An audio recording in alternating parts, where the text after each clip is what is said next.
दोस्तों, पुनः एक बार हमसे तीसरे लेक्चर में हम यहाँ पर आपसे चर्चा कर रहे हैं। तो इसमें हम टॉपिक के लिए रिपोर्टाज इस विषय पर हम चर्चा कर रहे हैं। पत्रकारिता के अंतर्गत रिपोर्टाज के लिए बहुत बड़ा महत्व है। तो रिपोर्टाज हिंदी गद्य की एक विधा है, किंतु पत्रकारिता के क्षेत्र में यह उस रूप में नहीं अपनाया जाता। पत्रकारिता के क्षेत्र में इसे या यह अपनाया नहीं जाता। डॉक्टर कैलाश चंद्र भाटिया जी का मंतव्य है कि रिपोर्टाज अंग्रेजी शब्द रिपोर्ट का समानार्थी शब्द है, जिसमें किसी घटना का यथातथ्य वर्णन किया जाता है। डॉक्टर राम गोपाल सिंह चौहान का भी मत है कि रिपोर्टाज फ्रांसीसी भाषा का शब्द है और अंग्रेजी के रिपोर्ट शब्द से उसका गहरा संबंध है।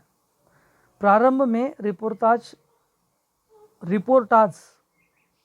ही कहा जाता था, किंतु धीरे धीरे हिंदी भाषा की ध्वन्यात्मक प्रवृत्ति ने इसे बदल दिया और जैसे अक्टूबर से अक्टूबर, रेस्टोरेंट से रेस्तारा आदि जैसे नामों का बदलाव होता गया, उस पद्धति से इसमें जैसे कि काफ़ी बदलाव होता रहा।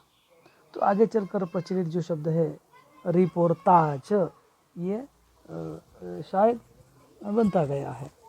तो अंग्रेजी में किसी घटना की सूचना रिपोर्ट कहलाती है और सूचना देने या संवाद भेजने के काम को रिपोर्टिंग कहा जाता है। पत्रकारों की इस रिपोर्टिंग ने ही रिपोर्टाज विधा को जन्म दिया।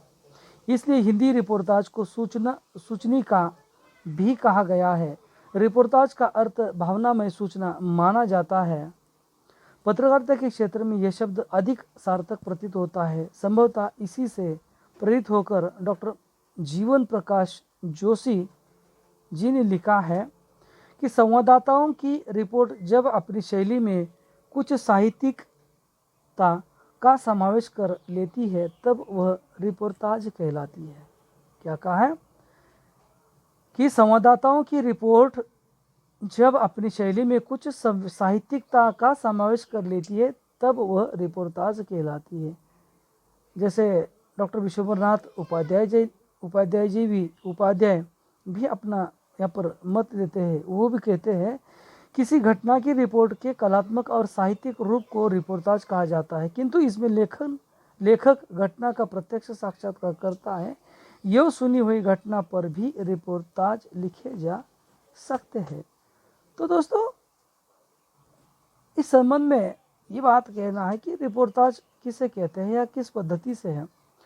तो पत्रकारिता के क्षेत्र में जब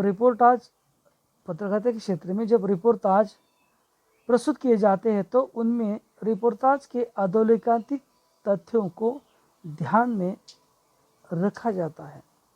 रिपोर्टाज लिखते समय जो कुछ प्रस्तुत तथ्य है उन तथ्यों को ध्यान में रखना है। वो तथ्य कुल मिलाकर 8 तथ्य है। वो कुल मिलाकर 8 तथ्य है।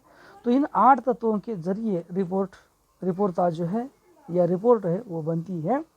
पहला है यथा तथ्य, दूसरा है जीवंतता, तीसरा है नाटकीयता, चौथा है मर्मस्पर्शिता, पांचवा है रोचकता, छठा है कलात्मकता, सातवां है रसात्मकता और आठवां यानी अन्य।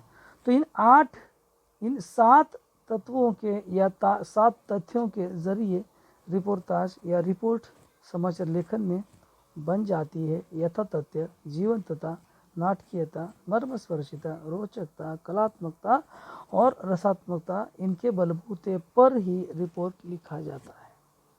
रिपोर्टाज शब्द पत्रकारिता जगत का है, जहां पत्रकार अपनी रिपोर्ट में तथ्यों पर अधिक बल देता है, किंतु यही रिपोर्टाज शब्द जब हिंदी विधा के रूप में प्रयोग में लाया जाता है या होता है तो वहाँ लेखक की अपनी अनुभूतियाँ प्रदान हो जाती है। समाचार पत्र की रिपोर्ट में घटनाओं की तथ्यात्मकता पर बल दिया जाता है और यथासंभव उसका यथावत वर्णन किया जाता है। किंतु एक पत्रकार जब कोई रिपोर्टाज प्रस्तुत करता है तो उसे तथ्यों पर अधोरेखांकित होने के साथ ही एक कलात्मक आवरण भी देना होता है जो उसके लेखकीय कौशल को भी प्रकट करता है। पत्रकारिता पत्रों का शुष्क लेखा जोखा मात्र ही नहीं है, अपितु उसमें साहित्यिक सौंदर्य भी होता है।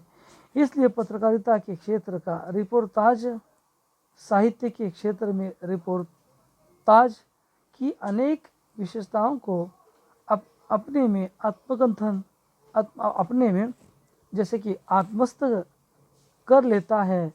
तो अभिप्राय ये है कि किसी घटना की तथ्यागत प्रस्तुति जब पत्रकारिता के क्षेत्र में कलात्मक आवरण में की जाती है तो वह रिपोर्टाज कहलाती है। तो रिपोर्टाज के बारे में दोस्तों इतनी ही जानकारी यानी कि समय की पाबंदी के अनुसार आपके सामने मैं रख रहा हूँ। तो धन्यवाद।